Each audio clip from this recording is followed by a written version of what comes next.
Hi, I'm LadyFox and welcome back to 𝒽𝒾𝓄𝓃. It's already chapter 9 of this timeline and the dramas don't stop. We got to discover our grandma's secret, or, well, maybe not entirely because we still don't know what exactly she's up to. Kids are thinking that she's going to blow up the festival. Um, the truth is, I believe different, but I cannot really imagine what it all can be about. And yeah, the last episode we took care of, I believe, an interrogation of 𝒟𝓃 a squirrel guy that's a friend of our grandma, and I think is actually involved in all of this. Well, he clearly is. So yeah.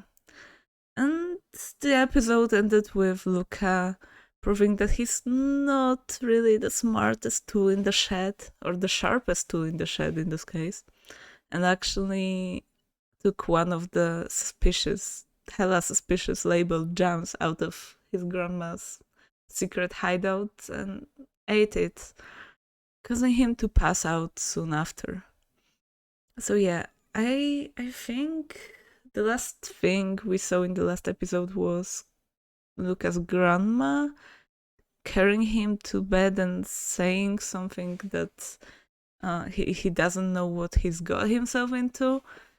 And yeah, I think he clearly isn't aware what's gonna happen. And I hope that actually it won't go the worst possible way this time, or rather in this timeline. So yeah, let's see what this chapter will have for us, and I hope it will be leading somewhere further actually.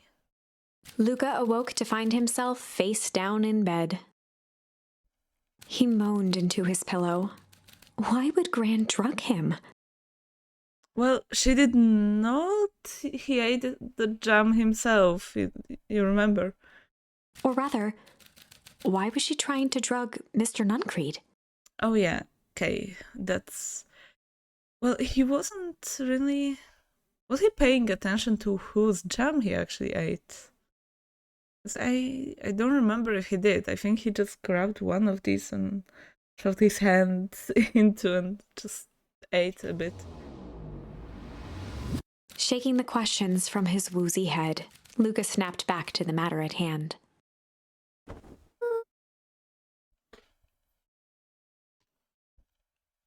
Okay, yeah, the festival. Oh, nothing there. Okay, can we do something here? Anywhere? No.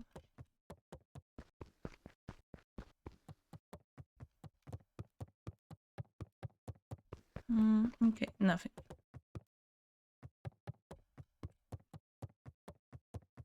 Okay, I guess we can just head to the festival. Is it closed by now? It's still not closed, actually. Okay. Let's get to the festival then. Oh.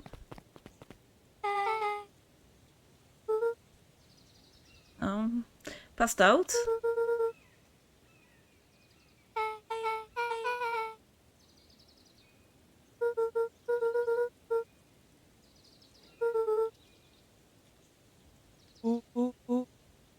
No, Rolo going to be panicking again. Sly devil, okay. Oh, we got a new ending. That's awesome. Remove him from the equation. No, don't say it like that, please.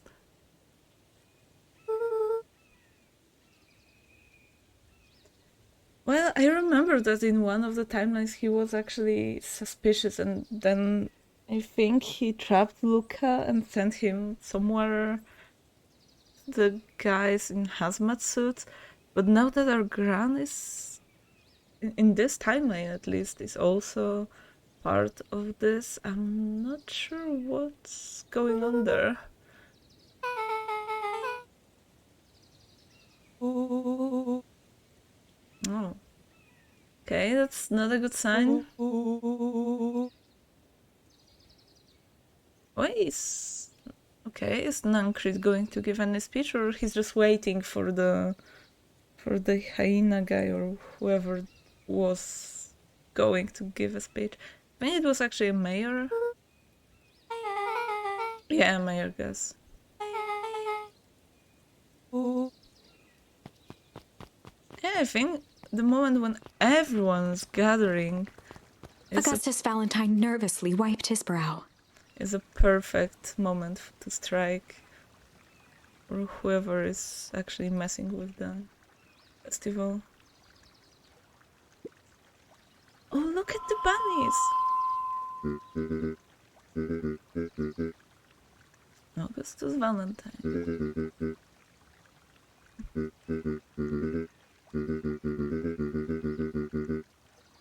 Maybe someone who couldn't be here today. Let's see.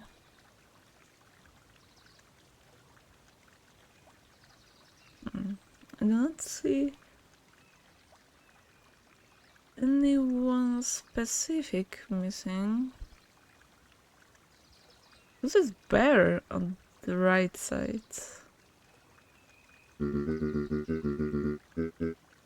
Oh, okay.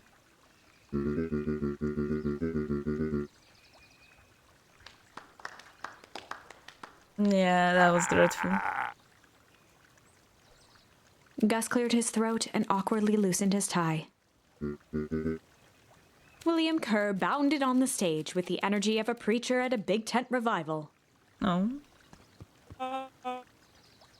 He gave Gus a hearty slap on the back and motioned him off the stage. Okay, I guess he's the star now.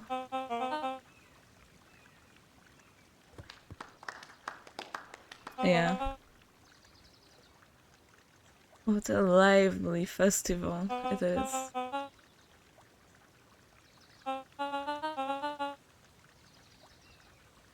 Oh, you surely did prepare something.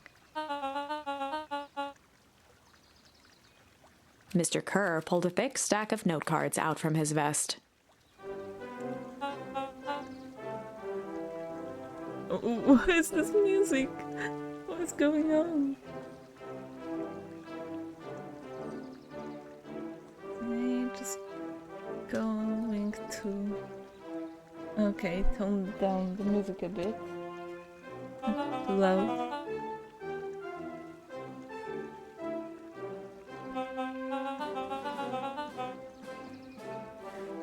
Pillars of the bridge to a better tomorrow. Okay, man, I see that you're great at giving speeches. And you really want to convince everyone around that you're great. But yeah, the question is, what are you after, really? I don't think such a small town will be up for changes. I'm actually not sure.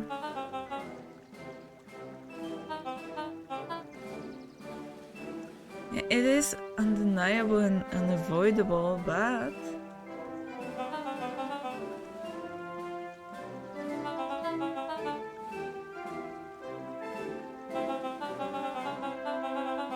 I can. The music is reminding me of some like president speeches, things like that. 4 years ago, that's... I don't think the people here seen you before. Oh, okay, he came here for a short Mr. Kerr took a moment to survey the crowd. He wiped away a single tear. Oh yeah, he's so dramatic.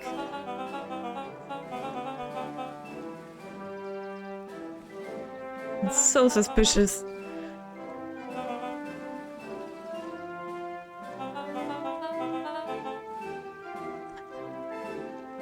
It's change that helped me recognize the potential of this place. Yeah, you're really trying to get to the people.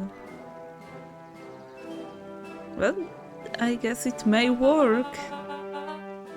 He thumped the podium to emphasize each word. Community conviction committee. Yeah. 𝒟𝑜𝓃 nodded confidently, biting his lip. The crowd was silent, in rapt attention.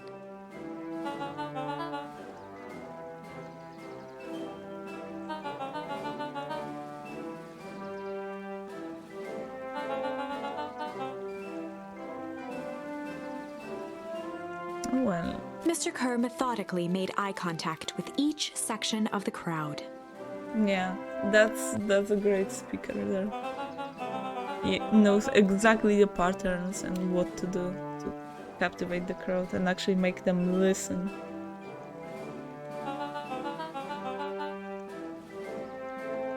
It can be like only a few key words for the people to actually catch, like during the whole speech, to be enough to work for them, and the rest could be just something random. It needs to be a few key things that will get them get their attention, and then it can just be anything else.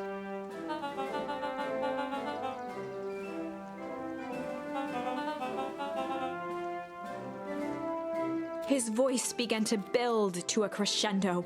Yeah, voice manipulation.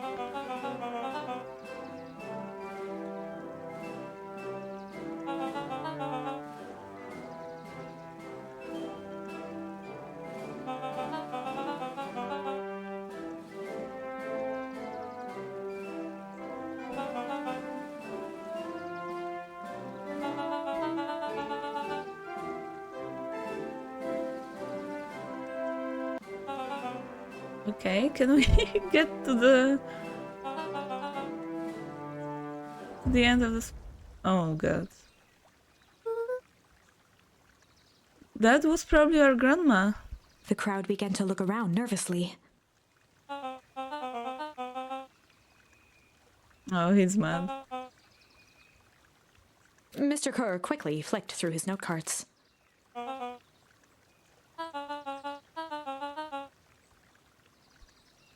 I love how the music just suddenly stopped.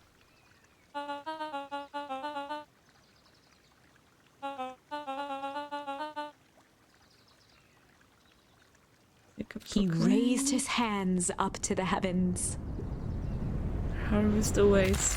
Oh no, it happened again! It's happening again, come on. At that moment, a merciless wall of impossibly cold air ripped through the crowd, instantly freezing everyone and everything it touched. Come on. For a man like William Kerr, this was a fitting way for things to end. What do you mean, a fitting? On a stage, with an entire town frozen in rapt attention for the rest of time. That's... The end. It cannot end like that, you know that. You know There's this. that ice again! Whenever I think we're getting close, it comes along and ruins everything! Exactly, girl. Maybe we should just quit? No. Maybe you should just close the book, walk away, and never think of me again. No, I don't mean that. We got a little closer this time. We just need to try again. Yeah, I think we could change the approach during the interrogation. So maybe we would actually be able to change the curse there and find out some more information. Because I believe that was it Mr. Tolliver? Yeah, that he actually got too scared of Rose's bad cop approach and actually passed out. So we got no information whatsoever. So yeah, let's see what more do we have. Please. Okay, yeah. A beginner's guide to hostile interrogation. I love that. So yeah, we have 2 new endings here.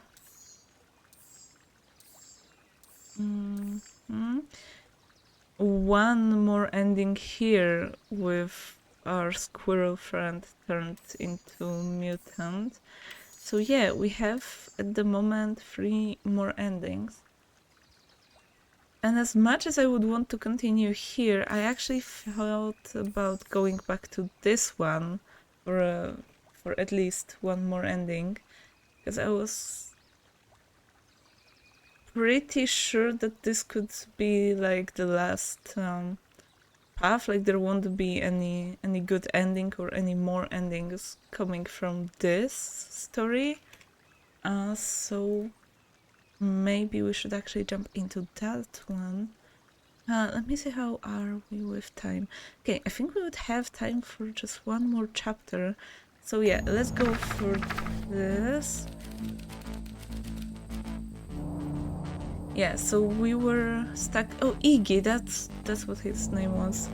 Iggy got turned into a bit of a mutant due to the green ooze being splashed on him, or actually he fell into the puddle with it. I don't even remember now. It was somewhere actually closer to the beginning of the game, where we discovered the things happening around the old warehouse. And yeah, 𝒟𝓃𝓃, his army of bots or whatever these red pandas or raccoon-like guys are. I'm actually not sure what they are. I think it's red pandas. So. But yeah, they actually got us surrounded, and yeah, they were clearly up to no good. Previously we chose to fight. I think it's better to flight in this case. Luca drew himself up and decided to take the only option they had left. Flight. Yeah. He squinted down the barrel of the mission control defense cannon, aiming it through an opening in the dense tree branches. Oh. Yeah, before we were trying to shoot He looked up with surprise as it struck true and taut. Previously, we actually tried to shoot them with the defense machine, and it was an absolute flop, and nothing good came out of it. So yeah, I guess maybe running away won't be that bad.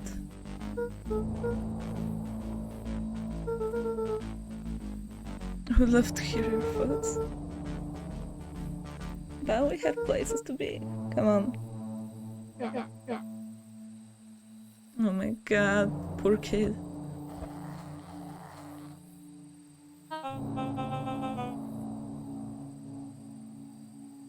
Onto a tree? The tunnels? What do you mean, the tunnels? Luca and Iggy winced as they sprinted through the thicket. The branches clawed at them, reluctant to give passage. After what felt like a marathon, Luca stopped in his tracks as they reached the clearing. What the?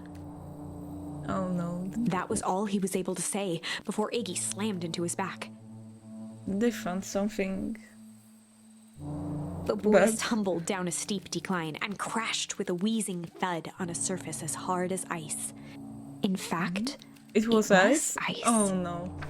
Okay. Chapter 5. Signs. Don't They tell stood me. silently, catching their breath. This will actually lead to some better ending and some actually deeper understanding. The sky was like sapphire. With each breath, a plume of steam escaped from Luca's lungs. Yes, it was really cool, actually. Let's keep moving.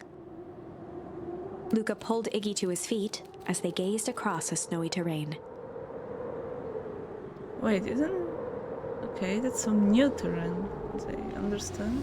Pretty badass. Thank you? You were pretty before, but you were also a bully, so I'm actually not sure what to think about you guys. I don't know.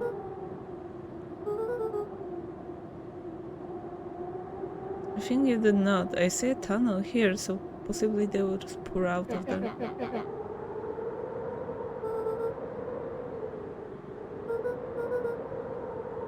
Downhill.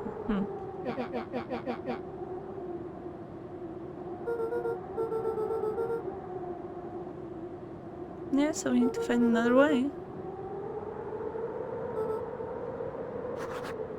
Find a way home. A disc of smooth metal was lightly covered in snow. Yeah. 2 faint seams were visible along the surface.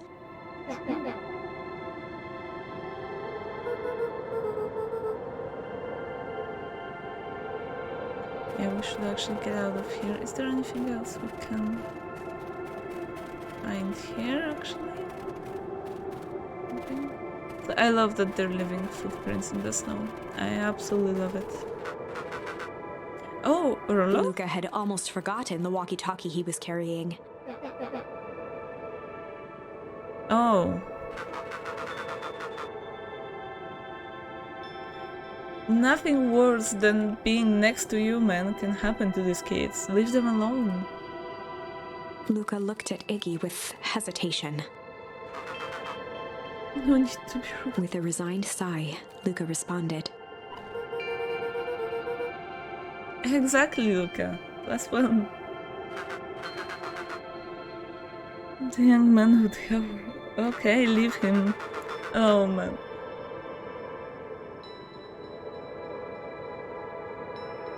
Your radios. I don't remember actually the story behind the radios. I think Rollo found them somewhere?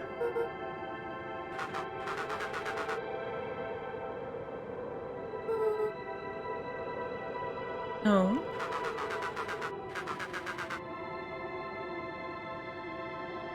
What do you know about her mother? Excuse me. Luca winced, shoving the walkie-talkie back into his pocket. Yeah. There's no other choice. Can you go there? No. This way? No. Wait. Cannot. Okay, we can only go back. Oh, not good. Wait. Everything here turned into a snow actually? Into like ice? What is happening?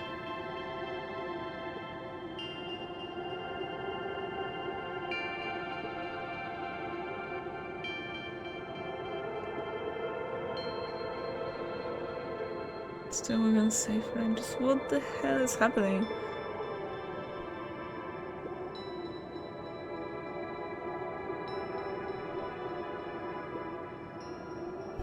Dude, relax. That's not really something you can say in such a situation. Come on.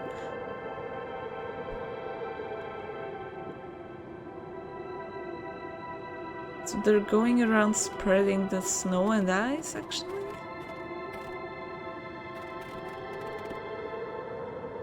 Yeah, this does not look good. That's our entrance. Our town entrance sign? Yeah, our town sign. Our?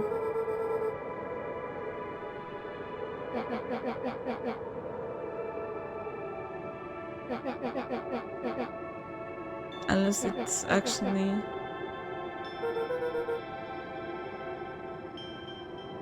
actually some other, but yeah, it clearly looks to me like it's... our town. Fine. Do we have anything in our backpack actually? Oh, we can actually look out all the emotes that we have. Okay.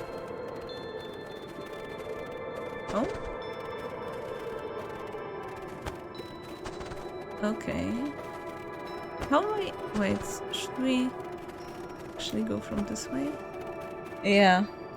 Who would have thought? The boys stared in disbelief at the sign that now clearly read, "Welcome to Beacon Pines."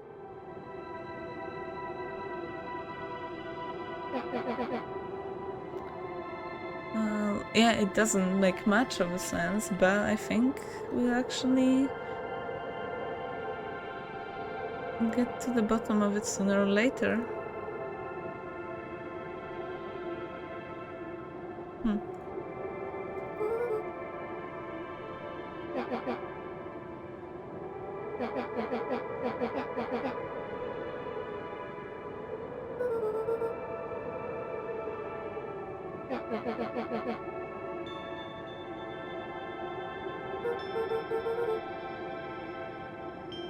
Well, yeah, it's been a bit colder, but come on.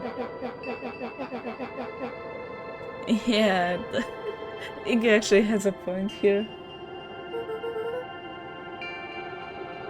Okay.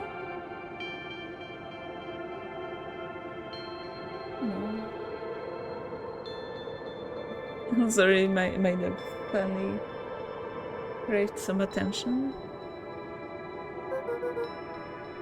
Was got to okay.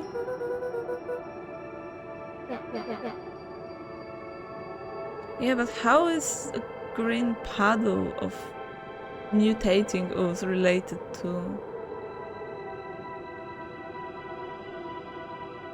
snow and ice?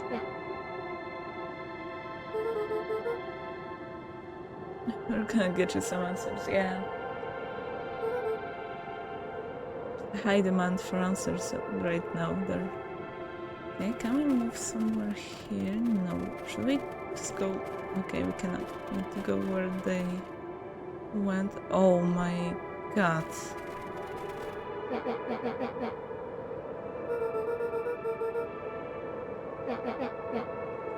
Okay, yeah, so that's the timeline when where Luca actually got angry and pushed Iggy into the green puddle near the warehouse. Also, I love the music. I hope it won't be too loud, but still. The fencing glistened, each chain link encapsulated with a translucent layer of ice.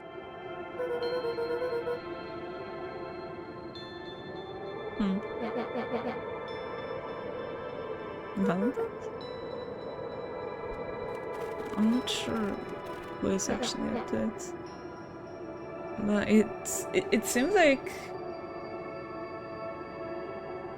on one side we have our gran being suspicious, on the other we have her, also 𝒟𝑃𝓃, and I'm actually wondering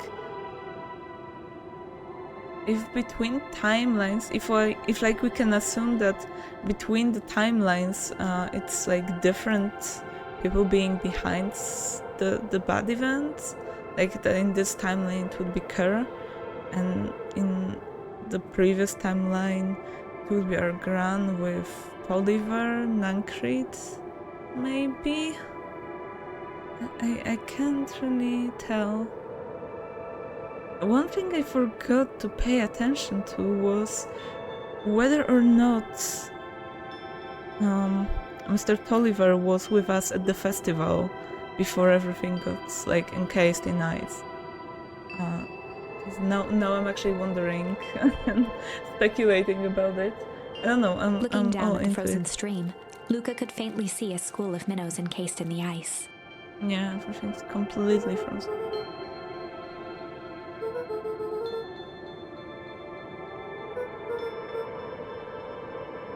Swimrun, yeah, we get it. I think on this side. Oh, we can actually go onto the ice. The crunching of footsteps trailing Luca went hush. He looked back to see Iggy's face twisted with confusion. Oh. Also, the building looks really completely different now. Where it was like whole glass and everything, it looks really old and not so like modern. Everyone's gone. Okay. Well, we do not know what happened to them really.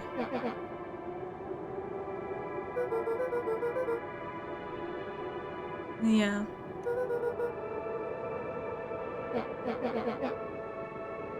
And what are you going to do, Iggy?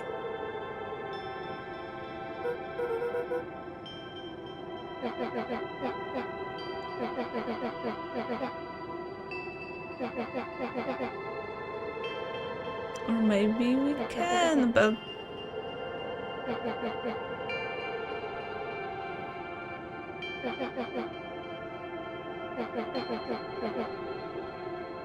Okay, but we don't know what happened to the people we've known. We haven't seen anyone but 𝒟𝑃𝓃, not 𝒟𝑃𝓃, but 𝒟𝓃, his army of bots, and... I'm not sure if they actually spotted two guys in hazmat suits or not, but yeah, we do not know who's in them still. Yeah, what better options do you have? Like, would you be just sitting here and waiting for something bad to happen to you, or for nothing to actually happen? Like, what are we supposed to do? We could just run away and try to get to another town or whatever, where it's safer. Because I believe it's not... like, the whole snow and ice thing isn't, like, spreading to the other towns and terrains. It's probably just some range around and in the city, or the town.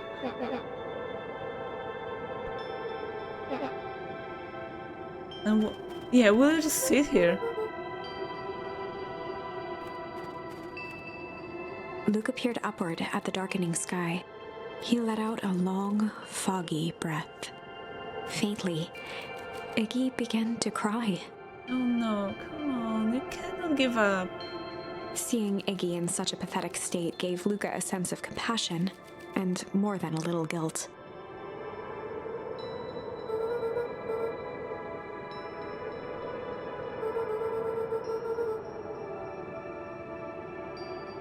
So what do you want to do? You should actually try to at least hide somewhere, instead of just sitting here in the cold. Luca allowed himself to collapse next to Iggy. And right in the open where anyone can see you. The boys huddled together for warmth and comfort. If not for exhaustion, their minds would be racing, trying to make sense of the events of the day. As it was, all they had energy for was to sit in silence, numb. Would they just freeze? Come on.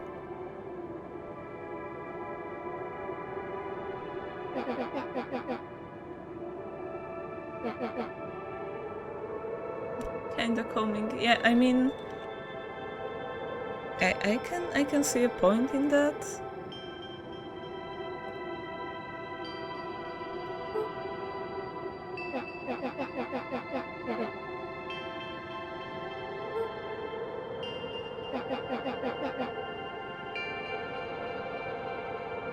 Yeah, quick thinking of Lucas actually got you out of trouble for once.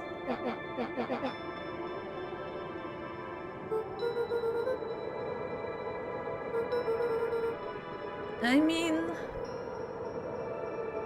you were bullied, and not only this once, by him.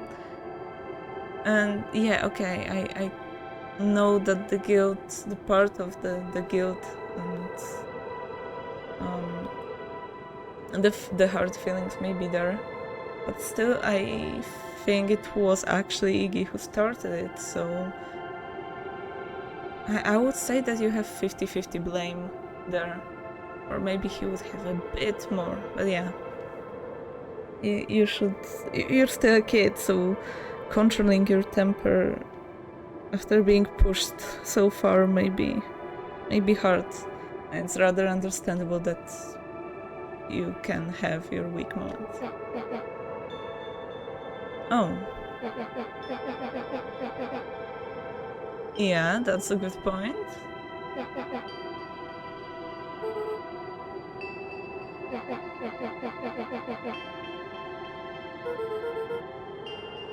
Well, you did, but you got provoked. Iggy motioned actually sarcastically to his half-deformed face.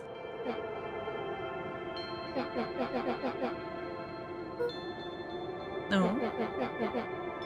Okay, yeah. That's what I'm talking about, actually. There could be some problem in Lucas' head with what he did. Of course, he will feel guilty, but at the same time, it wasn't all his fault.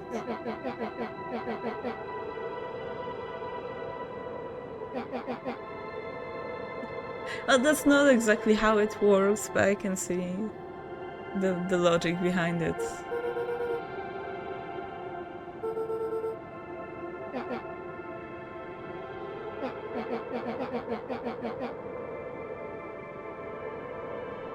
Goody types take forever to understand the basic point. Well, he never really wanted to fight you. Iggy shrugged. No? Okay, yeah, being mean is something, yeah. You're an asshole because you're bored. I think that's making perfect sense. Maybe he just doesn't really have any real friends. Just around with the rhino girl, I think. Yeah, I think it was a rhino, so maybe they're not really having a good time together. Just take joy in making others feel bad.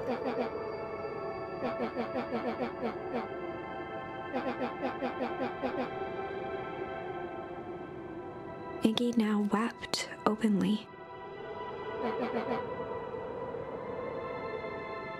No. Well, his life isn't perfect. It may seem like that technically from someone's point of view, if they don't look past the obvious good things, but yeah, he lost both of his parents. And that's not really a perfect life combination, I would see there.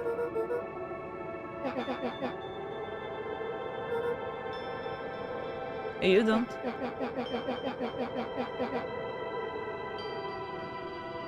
Oh, you mean back? He wiped his nose with a sleeve. Oh.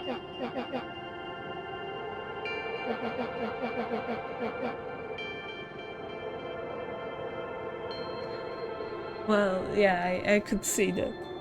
Luca gave a warm chuckle. Iggy cleared his throat as he wiped his eyes. Yeah, it clearly is, yeah.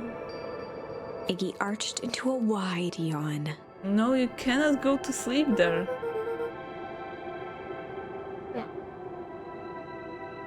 Boys. Okay. Luca's eyelids began to slowly drift shut.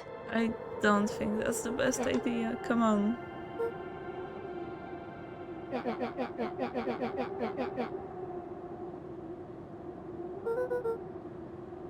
What do you think?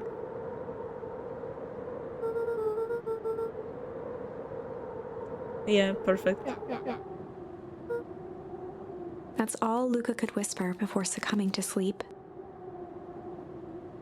Iggy snuggled in some more.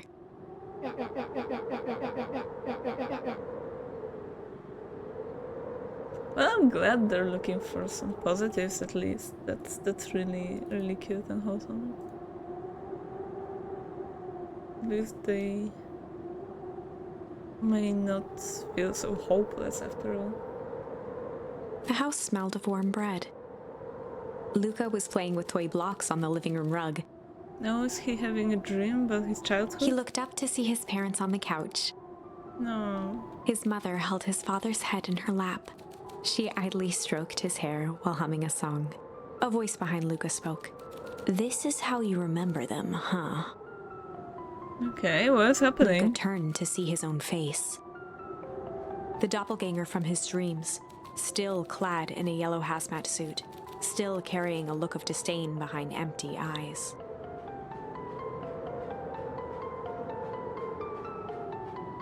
Okay. Right, I forgot about that part. I believe one of the first times we saw it was when we had a dream or any vision or memory of our father while he was fishing.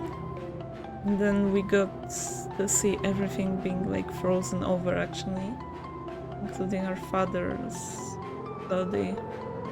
Aww, look at this perfectly cozy scene. You know it wasn't really like this. Oh. The figure picked up a toy block and inspected it. It's amazing the facades that one can build given the right materials. Not that I blame us. These are a child's memories, all warm and fuzzy.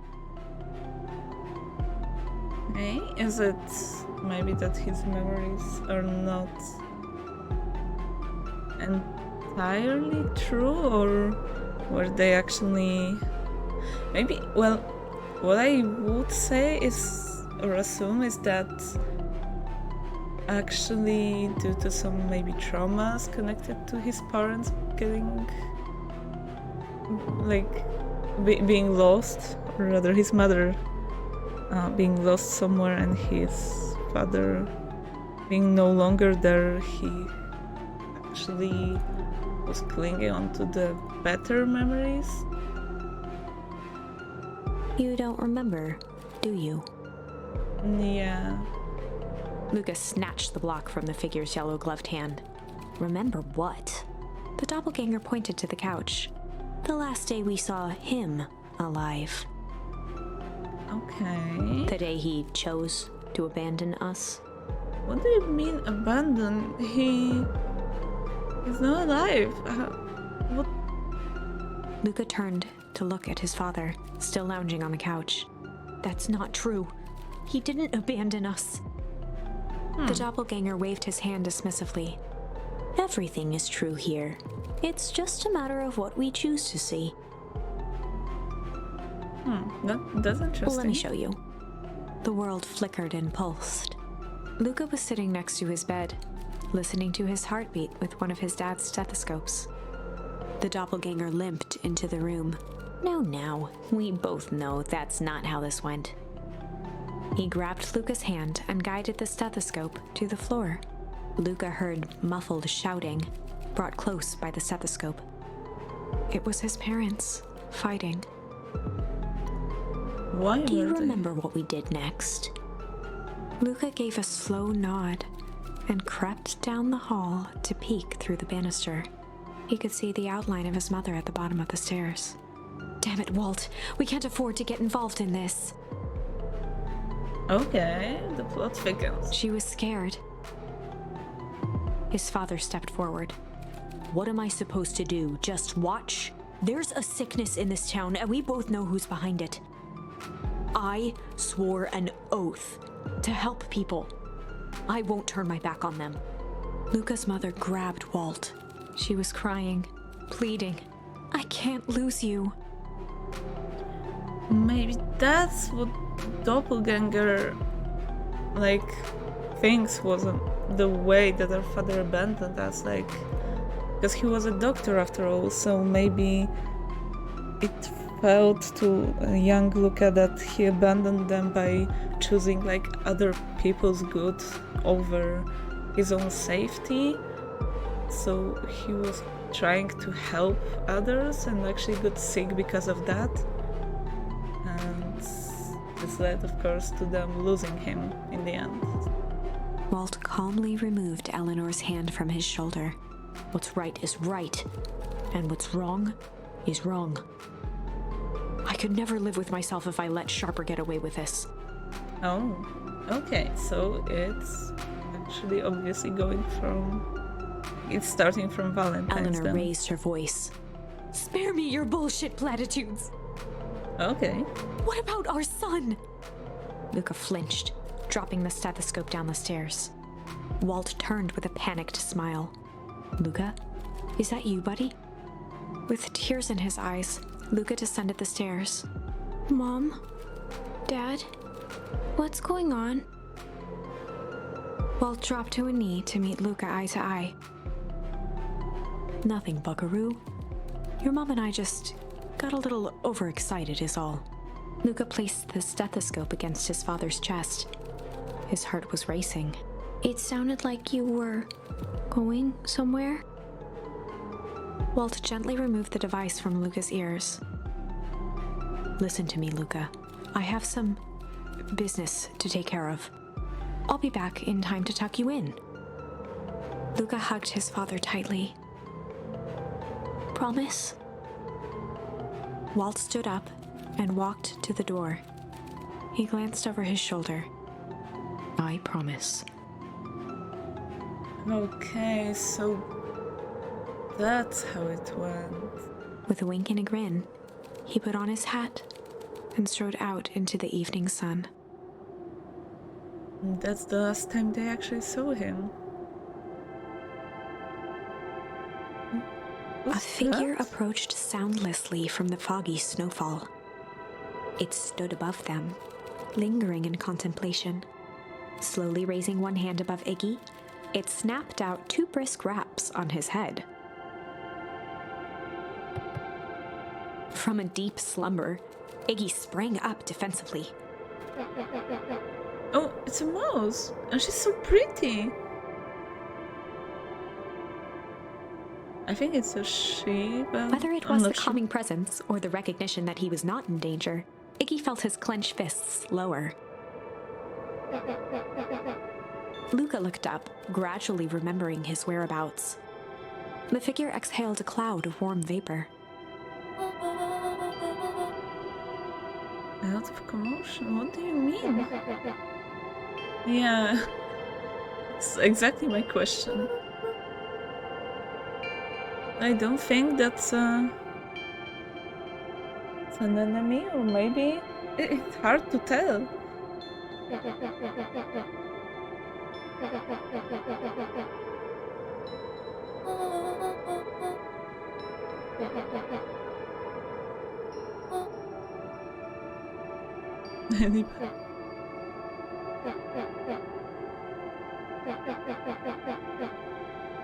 When it came to complete strangers, Iggy had trouble cobbling together an insult. Oh yeah. As aggressive and defensive as always, yeah. Nothing changed. Horrible. Well, you're horrible too. She doesn't seem to be any more fluffy than you are. And not bothered at all.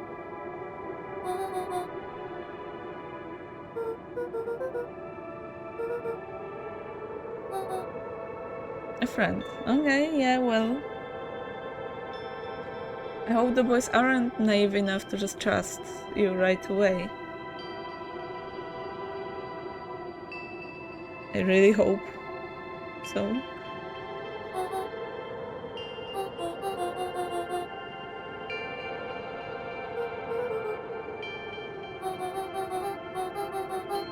Not. Okay. Iggy huffed with gratification.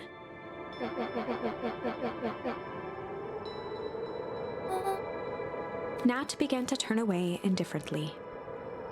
No, wait.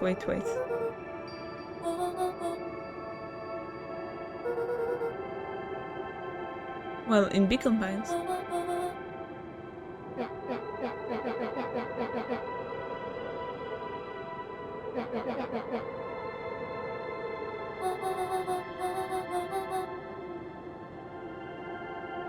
Well, she has a point, but come on.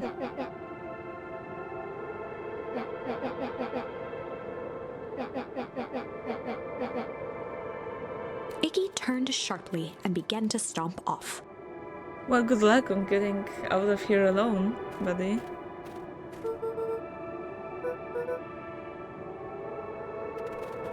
Realizing he'd worn their patience then, Nat relented.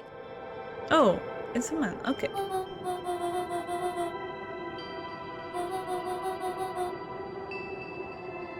Perfect. Luca and Iggy turned around with hope in their eyes.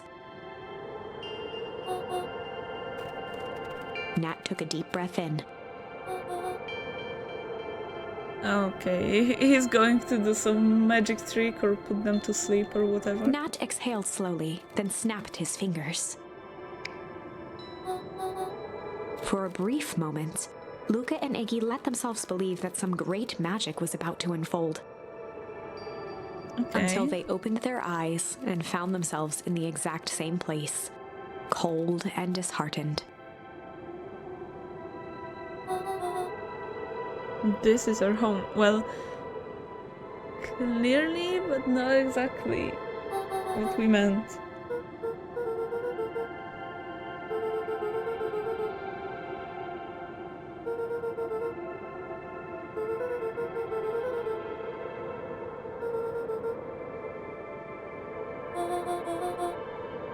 Inching closer to the truth, okay.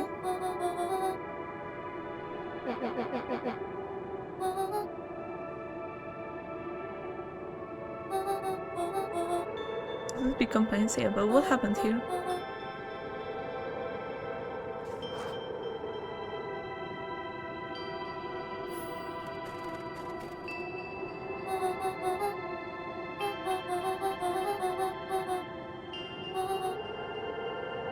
A replica? Wait a minute, what?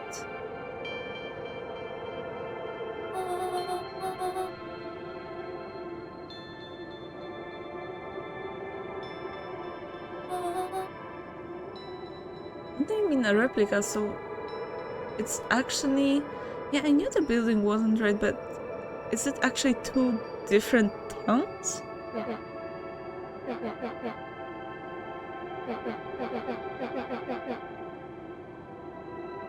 Wait, was it actually a whole town just making a replica of their home, so that after the perennial harvest, or not the perennial harvest, after the plague or whatever it was got everything ruined, they actually moved somewhere there?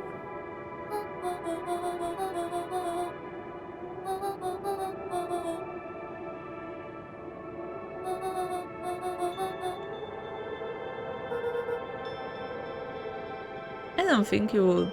You could be kids, like really small kids or newborns the moment it happened.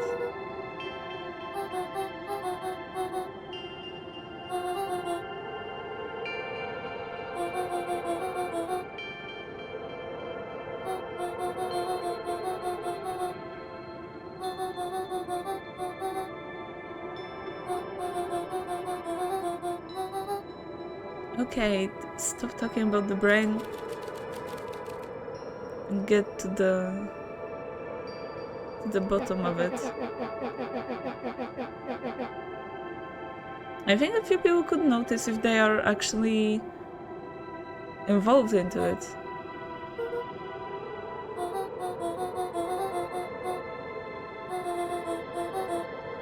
Nat narrowed his eyes, furrowed his brow, and uttered, The source, yeah, what's the source? Or in the other storyline,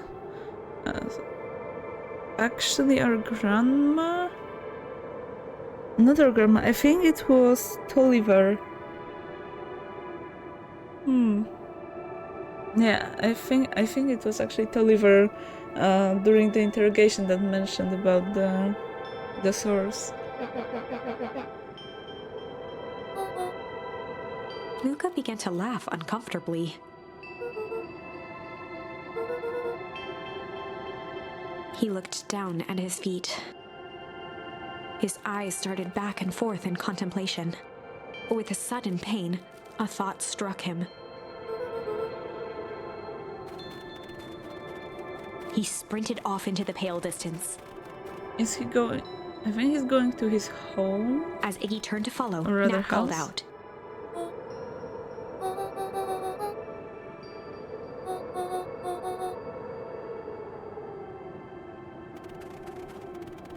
West from Whipwood. Okay, but what are you doing here, and who are you exactly? Chapter 6.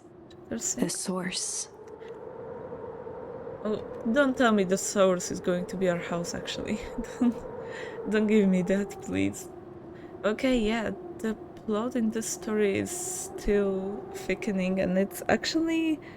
I think it may be giving us some more insight into the other timeline.